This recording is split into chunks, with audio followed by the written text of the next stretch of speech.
God, so speak through my words that your words may be heard, and being heard may be believed, and being believed may be lived. Amen. Amen.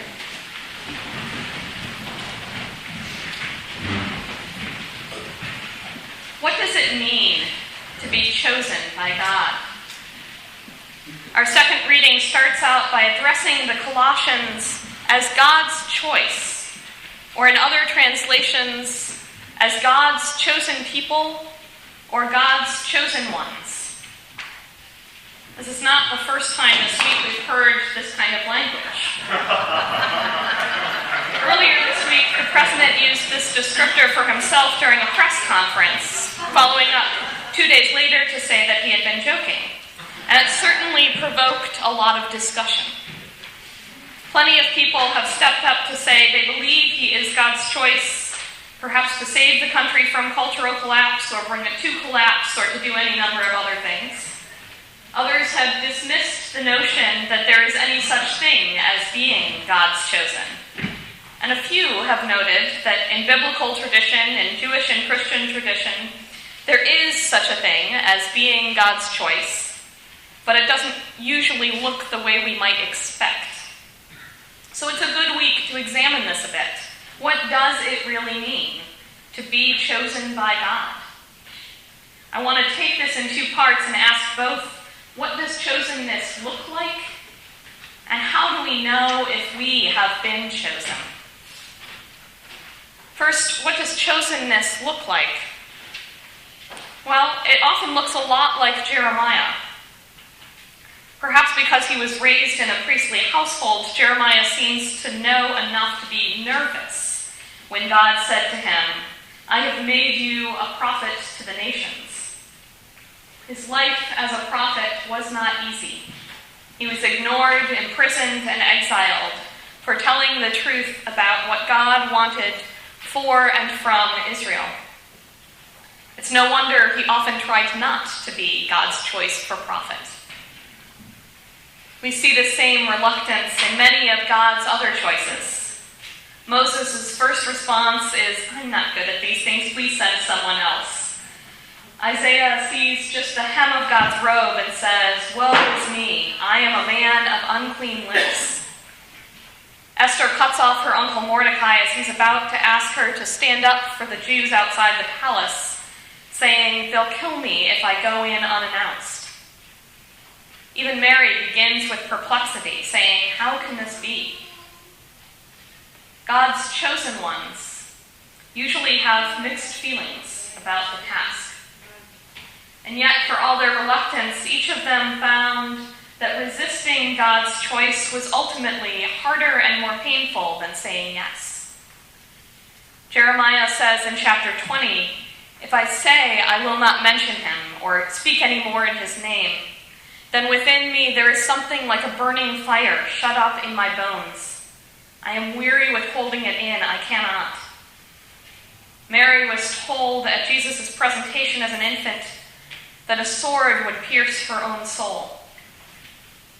From Jeremiah to Jesus, Moses to Mary, God's choices have compelled people down paths most of us would not choose for ourselves.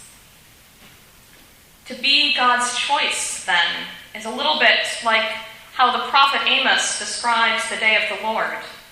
It is gloom with no brightness in it, as if someone ran from a lion and was eaten by a bear. "Why do you desire it?" he asks.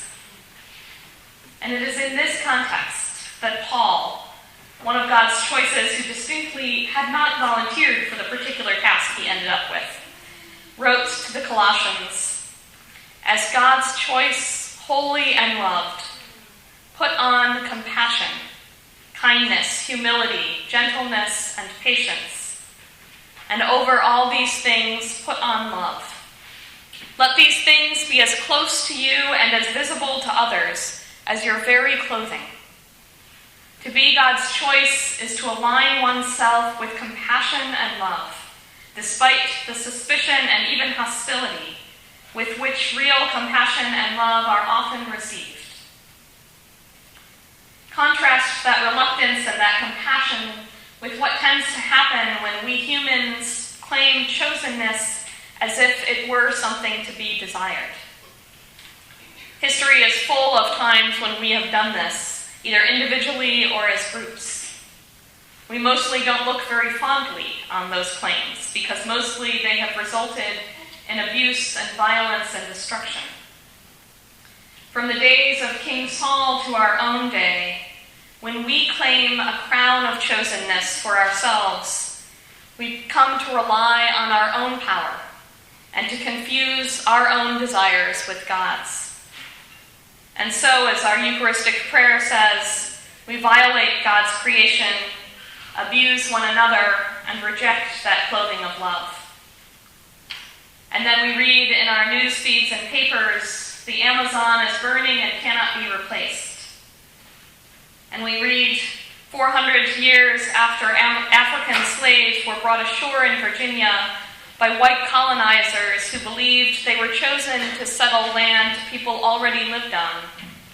Black people are still being imprisoned and killed by white violence at an extraordinarily high rate. And Native communities still have little access to land or resources outside the reservations that white treaties allotted them. And so it becomes convenient to ignore the choices God has made among our Jewish and Muslim neighbors as well, and we make them into Christian scapegoats instead. When we claim chosenness for ourselves as if being God's choice should make us powerful and prestigious, we lose touch with the real power of God, the power of love. We are left then with only our own power to rely on. And if we are not too far gone, we begin to feel how weak our own power leaves us. And so if we are not too far gone to notice that, we begin to feel helpless against the systems we ourselves have built, the choices we humans and not God have made. Yet even at these points when we have walked away from God, God has never walked away from us. God does not stop choosing. In fact, God makes profligate choices over and over in all times and all places, over and over with each one of us. God keeps choosing people for the brave work of love. Which brings us to the other side of chosenness. How do we know if we have been chosen? But it turns out that while chosenness is often harder than we imagined, this part is simpler than we often imagine. If you are wondering whether God has chosen you, the answer is yes. I don't mean that God has chosen each of us for each specific task in the reign of God. I believe mightily in individual callings and in the lifelong work of discernment, of praying and talking with others and listening to the still small voices inside us and checking them with our communities and all the work that happens to determine exactly which things each of us is called to do in building a world of compassion and justice and love. But that's not what Colossians is talking about. Colossians doesn't say, as God's choice, you will now lead a movement, and as God's choice, you will now be in charge of dishwashing. Colossians says, as God's choice, holy and loved, put on compassion, kindness, humility, gentleness, and patience, and over all these things, put on love. There are no limits on who can be chosen for that. Each one of us is God's choice to live like that. You, me, the person who is eager to walk in love, the person who thinks they have no use for a life of sacrificial love. All of us. God chooses each of us for this. At this greatest level, we do not need to ask if we have been chosen. As presiding Bishop Curry says, when love is the way, there's plenty of good room for all God's children. Not only to receive love, but to walk in the way of love. Now, plenty of room does not make the way of love easy. But God is not a stranger to difficult problems and overwhelming odds. Jeremiah, Moses, Mary, and Jesus all lived with systems too big for one person to dismantle them on their own. All lived under empires that were in the habit of protecting their own power at any cost. And yet, God bothered to choose them. God chose them for ridiculous, unthinkable, impossible work. And God did not choose in vain. God chose the people of Israel and later the Gentiles who heard the gospel to be part of a ridiculous, unthinkable, impossible story.